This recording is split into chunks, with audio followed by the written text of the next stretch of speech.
নমস্কার বন্ধুরা, সোনালিস কিচেনে তোমাদের আরও একবার জানাই স্বাগত। আশা করছি তোমরা সবাই ভালো আছো।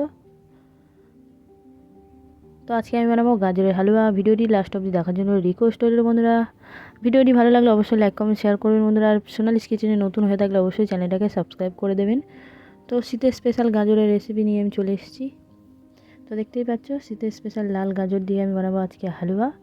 তো গাজরগুলো প্রথমে ছাড়িয়ে কেটে নিয়েছি, মুখটা কেটে বাদ দিয়ে দিয়েছি। তারপর ধুয়ে গ্রেট করে নেব ভালো মতো গ্রেটার দিয়ে। তো তোমাদের কাছে গ্রেটার না থাকলে এমনি ছোটো ছোটো বটি দিয়ে কেটে নিতে পারো, সেইভাবেও হতে পারে। সবগুলো গ্রেট করে নিয়েছি, মানে দুটো গাজর সব গ্রেট করে নিয়েছি। তারপর এদিকে বসিয়ে দিচ্ছি ফ্রাই প্যান হালুয়ার জন্য। তো বেশ খানিকটা ঘি দিয়ে দিলাম, মানে 4 চামচ মতো ঘি দিয়েছি। তারপরের মধ্যে প্রথমে আমি কাজুটা রোস্ট করে নেবো, মানে ভাজা করে নেবো লাল লাল করে। তো ভাজা কমপ্লিট তুলে নিয়েছি। এবারে দিয়ে দিচ্ছি কিশমিশটাও লাল লাল করে ভাজা করে তুলে নেব।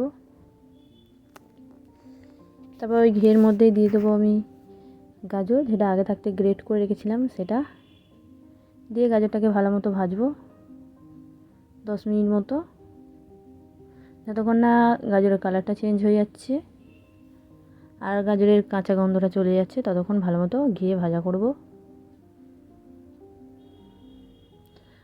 তো 2 মিনিট ভাজা করে একটু ঢাকা দিয়েছিলাম, সাথে গাজরের গন্ধটা ভালো মতো চলে যায় আর ঘিয়ের গন্ধটা ভালো মতো বের হয়। তার জন্য আমি ঢাকা দিয়ে একটু রান্না করলাম 2 মিনিট।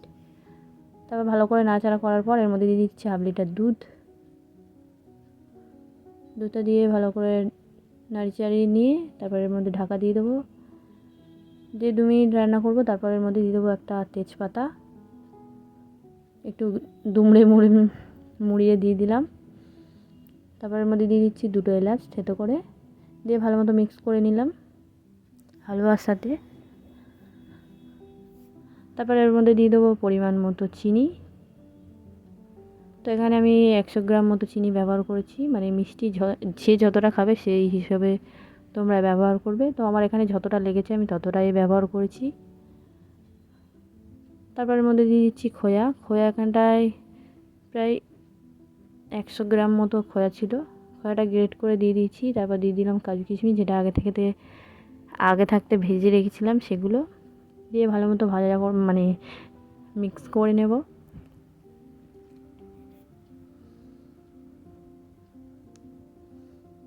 তো ভালো করে মিক্স করে একটু 2 মিনিট, আরও 2 মিনিট ঢাকা দিয়ে রাখলাম। তারপর দেখতেই পাচ্ছ, তোমরা যদি এরকমই খেতে চাও তো এরকমই নামিয়ে নিতে পারো। তো আমরা একটু শুকনো শুকনো করে খেতে ভালোবাসি, তাই একটু শুকনো শুকনো করেই নামিয়ে নেব। তো দেখতেই পাচ্ছ আমার গাজরের হালুয়া একদম রেডি। সিম্পল সাদামাটা একটা রেসিপি, খেতেও খুব সুস্বাদু হয়। এইভাবে একবার বানিয়ে দেখো, আশা করছি তোমাদের ভালো লাগবে। আর ভিডিওটি ভালো লাগলে অবশ্যই লাইক কমেন্ট শেয়ার করবেন বন্ধুরা। আর হালুয়াটা দারুণ হয়েছিল খেতে, অবশ্যই এইভাবে একবার ট্রাই করো বন্ধুরা। তো এবার আমি মনের মতন পরিবেশন করে নিচ্ছি, উপর থেকে সাজিয়ে দিচ্ছি কাজু আর আলমন্ড কুচি দিয়ে ছড়িয়ে দিলাম উপর থেকে। তো এবারে রেডি আমাদের গাজরের হালুয়া খাওয়ার জন্য। তো কেমন লাগলো অবশ্যই কমেন্ট করে জানাবেন বন্ধুরা। দেখাবে নেক্সট ভিডিওতে। টাটা বাই বাই, এখনকার জন্য এই পর্যন্ত।